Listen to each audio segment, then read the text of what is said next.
Hi, I'm Hong Lei. What's your name? Hello, Hong Lei. My name's Ricky.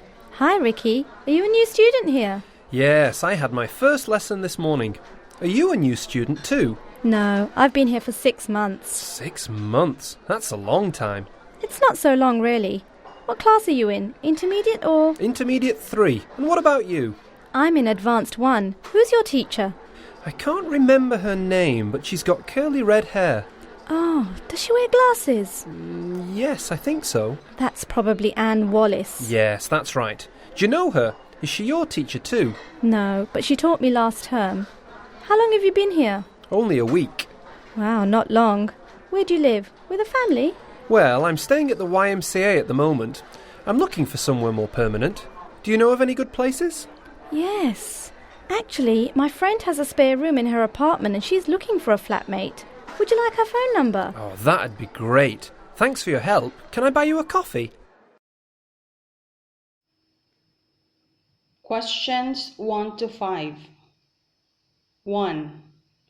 Where did this conversation most likely take place? 2. How are the speakers related?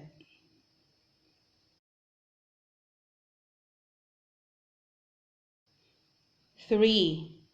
Where did the female speaker suggest the man should stay?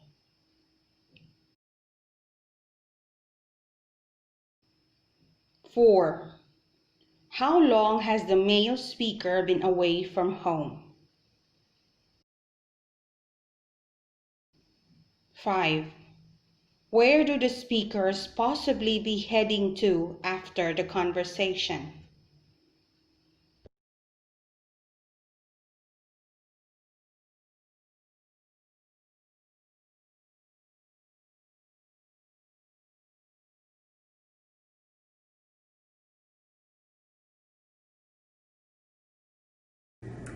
At World Learning, our approach to teacher training uses experiential learning. What this means is that the experience of the participants is the foundation that we build our learning from. And what that means is that the learning from our courses has a direct impact on the participants' immediate classroom experience. You know, the way we get at your experience and the way we work through the reflective process is through writing. In this course, you're going to have a lot of writing assignments, sometimes only for the instructor to read, but more often for the classroom discussion, the online discussion. Now, because this course has students from all over the world in different places, different time zones, and also with different levels of access to technology, our online discussions are asynchronous. What asynchronous means is that they don't happen all at the same time. You contribute to the online discussions when you can, hopefully multiple times a week, but when you can, just making sure you meet each weekly deadline. Questions 6 to 10. 6.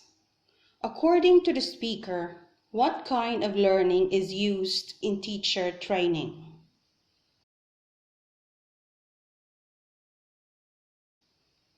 7. How are classes conducted?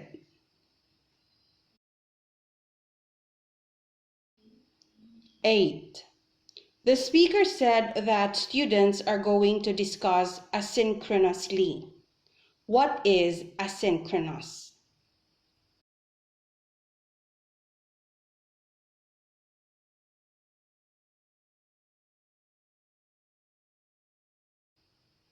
9.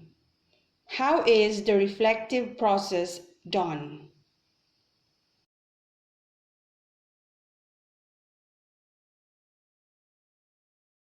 10. What is the title of the next activity that students need to do?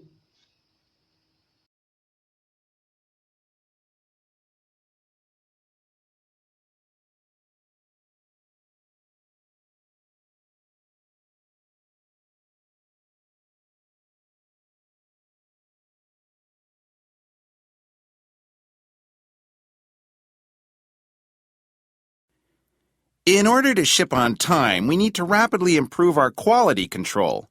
Is that just your opinion, Dale, or do you have any figures to back you up? Thank you, Alf. Yes, I do have the figures. If you look at page 2 of my report, you will see that most of our delays are caused by the need to assemble each unit at least twice because some of the parts are faulty. I'm sorry, does that make sense? I mean, because we aren't finding the problems when the parts arrive at the factory, we are assembling the units using bad parts. Then we test them before packing, we find the problem, and have to send the unit back to have the part changed. I see. So you mean we need to improve our incoming quality control? That's right. Now, has anyone got any opinions on how we can do that? Questions 11 to 15. 11. What does Dale think they need to do to ship on time?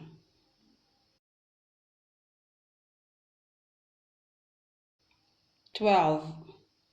What does Alf want from Dale?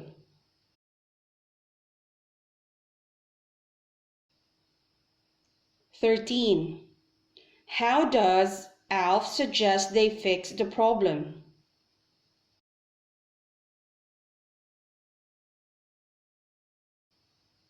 14. Does Kate agree with Alf? 15. How does Dale want to solve the problem?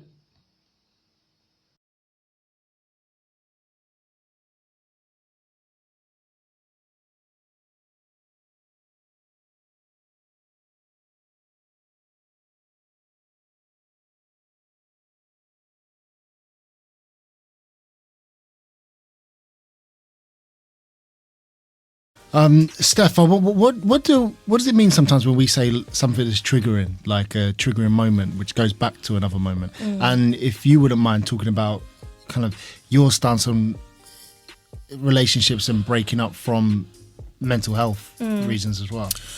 So I think by triggering, I think it's seeing something or hearing something or being in a place that reminds you of something negative that has happened. And I think in this day and age now, it's a word that is so loosely used, especially on social media. It's like a funny thing almost. It's almost a funny thing, like trivial, like, oh yeah, I'm triggered this is triggered. But it's such a deep psychological wound. So, and it's something that for me, it hasn't really happened that much, but the first time it happened was when, because I used to get bullied a lot for my weight in secondary school, and I'd had some really horrible stuff happen to me. I'd had acid thrown on me. I was beaten up by like this gang of boys, and so my secondary school was just like a no-go area for me. And I remember about a couple of years ago, I actually walked past the secondary school, and I hadn't visited that area in about 15 years. And I saw the school and I just burst out crying because it reminded me, I could see like the football pitch where I used to get picked on, and it just brought back a flood of memories. And so that was the first time I remember sort of having an anxiety attack because of something that had happened to me 15, 16 years previously. And I think in terms of relationships and breakups, it's a difficult one because I think with me personally, so I've only ever had one relationship ever, and that was in 2014. And 2014 was a pivotal moment for me because even though, so I was diagnosed with depression when I was 14, but around 2014 was when I started realizing what exactly was causing the depression. And so during my relationship, I was sort of in a positive headspace in terms of trying to find ways to deal with that. That's when I started blogging, and I found that having a creative outlet was amazing for me and my personal growth. It was during a time when I started learning more about the body positive movement, and for me, I realised that a great part of my depression did stem from not only the rejection that I got from my mother being left in Ghana, but then also it tied in with body image issues, because then I started secondary school and I started getting bullied for how I looked and being rejected by guys and things like that. And it all stemmed back to, again, my mum left me in Ghana. Why am I not good enough?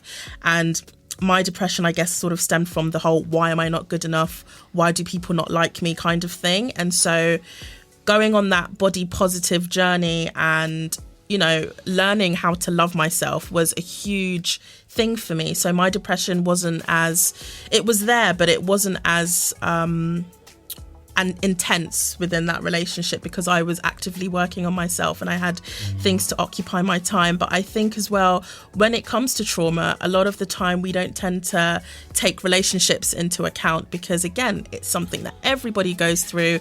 We're just told to kind of let time heal all wounds and then, not think about it. But I think sometimes, depending on how the breakup happened, if you're not somebody that's used to being in relationships, or you're not used to being liked, or you're not used to being desired, or whatever the case may be, when that person that you've put everything into suddenly says, I don't want you anymore, it can be quite traumatic. And for me, it was traumatic because then it was, again, this person not wanting me, leaving me, again, sort of circling back round to my mum not wanting me. And that had a huge impact on me. And it was something that I only really got over about a month ago. And we've been broken up for 2.5 years. So it's been something that I've been continuously... And with your mum as well, how's that relationship now?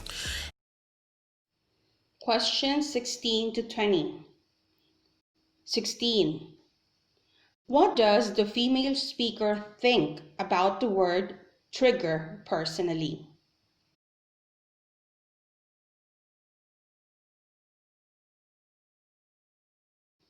17. What phrase did she use to describe the effect of body positive movement to her life?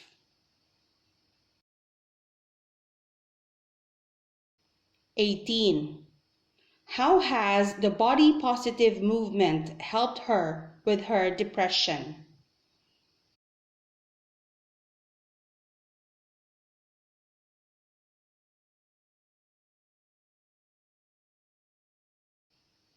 19. How would you describe the secondary school based on the reaction of the female speaker upon seeing it?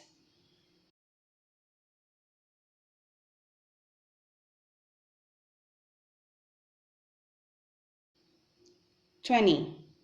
What would you say the state of the female speaker's depression at the moment?